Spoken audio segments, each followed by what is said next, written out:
साथियों, मैं इंजीनियर तनवीर अहमद अशरफ़ी पटना बिहार से। और आज हम सब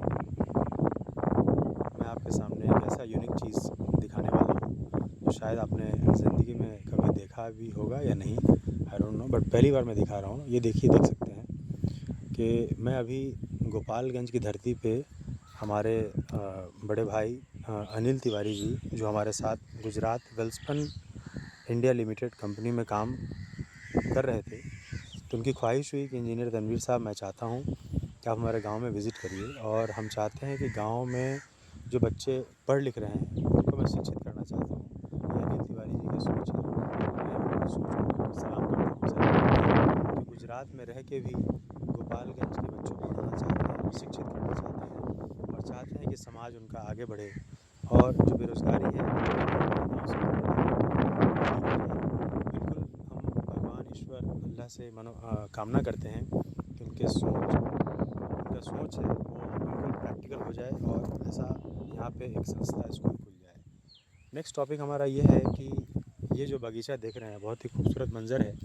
चारों तरफ भी ग्रीन बेल्ट दिख रहा है आपको, आप देख सकते हैं चारों तरफ ग्रीनरीज है और यहाँ बड़ा सुकून आता है गर्मी के मौसम में। आप देख सकते हैं कि जिस तरह गाय का बच्चा यहाँ पे सुकून हासिल कर सकता है, उसी तरीके से एक इंसान अगर इतनी भयानक गर्मी में अगर इस बगीचे में बैठ जाए तो उसे भी सुकून मिलेगा। और ये बड़ा यूनिक चीज़ है जो मैंने स्टार्टिंग में दिखाया है। देखिए, आम का पेड़ है, आप देख सकते हैं, ये बिल्कुल आम का पेड़ है। और साथियों, यहाँ पे आप देख सकते हैं कि अनिल तिवारी जी के जितने पूर्वज हैं यहाँ बसते हैं और उनका अंतिम संस्कार इसी बगीचे में होता है। और जब भी उनका पूर्वज को दुनिया छोड़ के जाते हैं तो उनके नाम से एक आम का पेड़ लग जाता है। उसी तरीके से जब पूर्वज उनके गए परदादा जी, तो उनके नाम से भी ये आम का पेड़ लगा था और उनके परदादा जी ने लगाया था। और ये आम का पेड़ 15 साल पुराना है, आप देख सकते हैं। इसमें फल भी आ चुके हैं और इसी आम के पेड़ में आप देख सकते हैं बरगद का पेड़ है उगा हुआ और पीपल का पेड़ उगा हुआ है। कमाल की बात यह है कि यह है जड़ से आम का पेड़ और इसी बीच में बरगद और पीपल का पेड़ उगा हुआ है। और आसपास में जो देख सकते हैं आपकी बगीचा में तरह तरह के आम हैं और डिफरेंट किस्म के आम लगे हुए हैं। तो मैं चाहता हूँ कि ऐसे लोग के साथ हमें जुड़ना चाहिए, काम करना चाहिए। और काम करने का मकसद ये है कि जिस मकसद से खुदा भगवान ईश्वर ने हमें इस दुनिया में भेजा है वो खिदमत खल करने के लिए। तो हमारा मिशन दुनिया में आना कामयाब हो जाएगा। वो तब कामयाब होगा जब हम एक दूसरे की मदद करेंगे, जब गरीबों को भला करेंगे और जो हमने एजुकेशन तालीम हासिल किया है और जो हमने पढ़ाई किया है वो तब कामयाब होगा जब हम दूसरे की मदद करेंगे। अब मैं आपको मिलाता हूँ तिवारी जी के भाइयों के साथ, जो उनके भाई साहब हैं।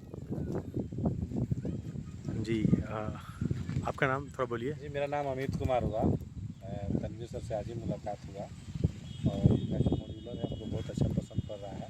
इसके बारे में हम विचार विमर्श करेंगे। और मिलिए, ये तिवारी जी हैं हमारे माधव त्रिपाठी जी। नाम त्रिपाठी जी। मेरा नाम यतीन्द्र हुआ। सर से मिले हम लोग, बहुत कुछ नया चीज़ जानने को मिला। हम लोग इस बस यही प्रयास है कि इनके साथ मिल के और जो नेक काम है उसको आगे बढ़ाएं और ज़्यादा से ज़्यादा लोगों को इसका फ़ायदा देने का प्रयास करेंगे। मेरा नाम अमित कुमार तिवारी हुआ और तनवीर सर से आज ही मुलाकात हुआ। और सर से मिलने के बाद जो पैसा तो हर कोई कमाता है, लेकिन समाज में एक अच्छा नाम कमाने के लिए और एक अपनी पहचान बनाने के लिए और समाज के हित के लिए कैसे हम लोग काम कर सकते हैं, ये तनवीर सर से मिलके आज पता चला है। जिस पे हम लोग लगेंगे सर के साथ, कदम से कदम मिला के, कंधे से कंधे मिला के आगे बढ़ेंगे और एक अच्छा समाज का निर्माण करेंगे जिससे समाज के भला हो। जो समाज में गरीब बच्चे हैं, गरीब बच्चियां हैं, उन्हें आगे बढ़ने का, उन्हें अच्छा पढ़ने का, उन्हें अपने पैरों पे खड़ा होने का और एक कामयाब नागरिक, एक जागरूक नागरिक बनने का देश का, जिन्हें पूरा हक मिलेगा और वो भी सीना ठोक के कर सकते हैं कि हाँ, मुझे ये चीज़ आता है, मैं ये चीज़ कर सकता हूँ, मैं एक बेहतर इंसान बन सकता हूँ। समाज के लिए मैं एक अच्छा एक अच्छा समाज का नागरिक बन के वो भी बच्चे खड़े होंगे जो बुराई के रास्ते पे चले जाते हैं, पैसे के अभाव में दारू पीने लगते हैं, गांजा पीने लगते हैं, चोरी चकारी करने लगते हैं। उन सब बच्चों को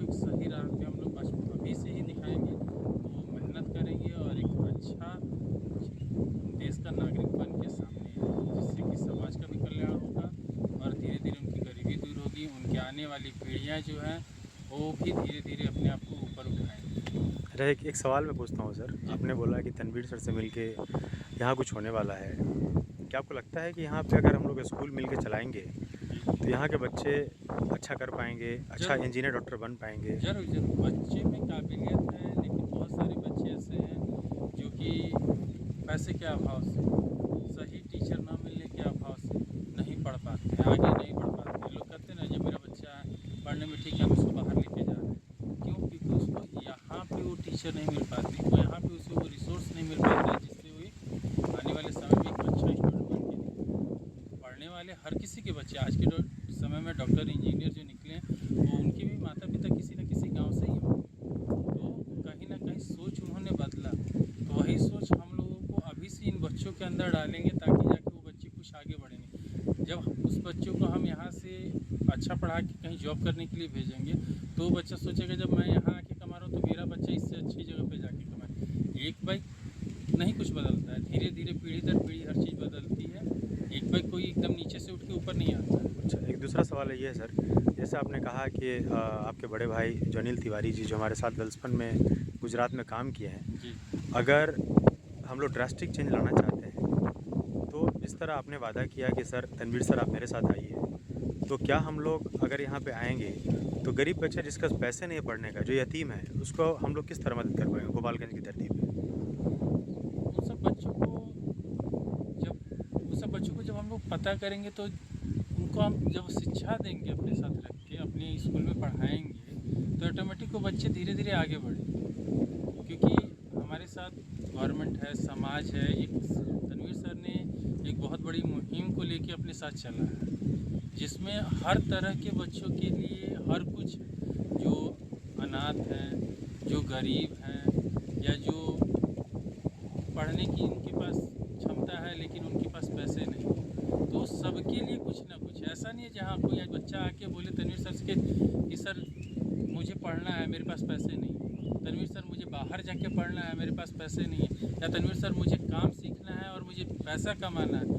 नहीं, तनवीर सर के पास हर तबके के लोगों के लिए, हर वर्ग के बच्चों के लिए, हर वर्ग के आदमियों के लिए कुछ ना कुछ है जिससे वो अपने जीवन को बेहतर बना सकता है, आने वाले कल में अपने बच्चों को एक अच्छा भविष्य दे सकता है। जैसे मैंने शुरू में कहा, तुरंत एक बाइक ऐसा कुछ नहीं होता है। ऐसा नहीं अलादीन का चिराग मैंने घिसा, जिन आया और जिन ने मुझे सब कुछ दे दिया। नहीं, मैं मेहनत करूँगा तो मेरे बच्चे आगे बढ़ेंगे।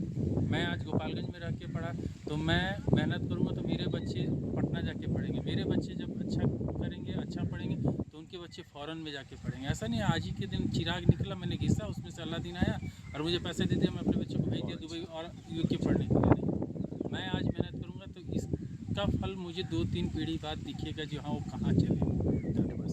आपके दोस्त यस, मेरे दोस्तों, भाइयों, बुज़ुर्गों, बिल्कुल आपने सही सुना और मैं बहुत प्राउड फील कर रहा हूँ कि हमारे भाई जो यहाँ खड़े हैं, जितना हमको समझाया, जो सोच हमारे अंदर आया, और ये सोच जो आता है ना कि किसी को खिदमत फल करने का या गरीबों को मदद करने का, ये तब आता है जब भगवान ईश्वर खुदा चाहता है कि आपकी ज़ुबान से निकलवा दें, तभी आप निकाल सकते हैं। ये सोच तब आता है जब भगवान खुदा ईश्वर चाहता है कि आप किसी के लिए मददगार बनो, तभी ये सोच आता है। तो बिल्कुल आपने सही सुना, सही आपने समझा। तो आप भी भगवान खुदा ईश्वर से आप भी कामना करिए, शुभकामना हमारे हित में, अनिल तिवारी जी बड़े भाई हमारे, उनके हित में, अमित तिवारी जी उनके भाई हैं, अनिल तिवारी सर के। तो हम लोग मिल के इस गाँव में एक ऐसा स्कूल खोलने वाले हैं, एक ऐसा टेक्निकल इंस्टीट्यूट खोलने वाले हैं, एक ऐसा इंजीनियरिंग मेडिकल का कंसल्टेंसी खोलने वाले हैं कि यहाँ के बच्चे को और आसपास गोपालगंज के आसपास के बच्चे को बिल्कुल बाहर जाने की ज़रूरत नहीं। यहाँ के बच्चे जो यतीम हैं बिल्कुल यहीं पे उनको फ्री में पढ़ाएंगे। जो बच्चे पैसा देने वाले हैं उनका पैसा लेके, और जो गरीब बच्चे हैं वहाँ से मैनेज करके हम उनको फ्री में पढ़ाने वाले हैं। और फ्री में पढ़ाने के बाद 10th-12th जब हो जाएगा तो रोज़ माइंड एजुकेशनल ट्रस्ट के ज़रिए से हम उनको इंजीनियरिंग मेडिकल भी फ्री में पढ़ाएंगे। और उसके बाद वो लड़का जब कामयाब होगा तो ये गोपालगंज की धरती पे जब किसी को हार्ट का प्रॉब्लम होगा, जब किसी को कैंसर की बीमारी होगी, तो मैं नहीं समझता हूँ कि उसको दिल्ली बॉम्बे जाने की ज़रूरत नहीं।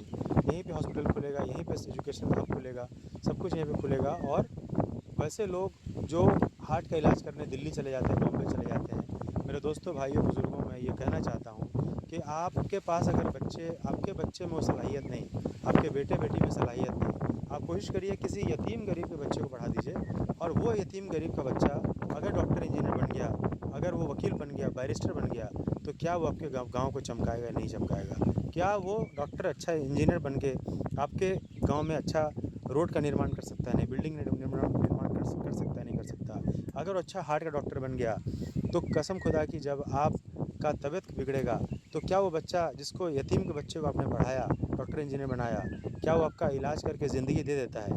वो अच्छा, या आपके बच्चे को जो बिल्कुल पढ़ने के मूड में नहीं है, वैसे उसके पीछे पैसा खर्च करने से अच्छा है किसी गरीब के बच्चे को किसी गरीब के बच्चे के पीछे पैसा खर्च कीजिए, उसको पढ़ाने का काम करिए। और बिल्कुल जो हमारा मिशन है उसमें जुड़िए।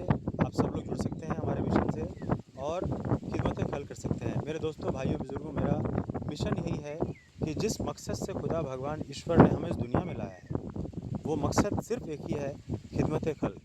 हम नेक काम करेंगे, इस दुनिया से जाएंगे, तो हमारा खुदा, हमारा भगवान ईश्वर हमसे राज़ी हो जाएगा और हमारा ज़िंदगी में आना कामयाब हो जाएगा। जय हिंद, जय Shri Ram. Thank you very much.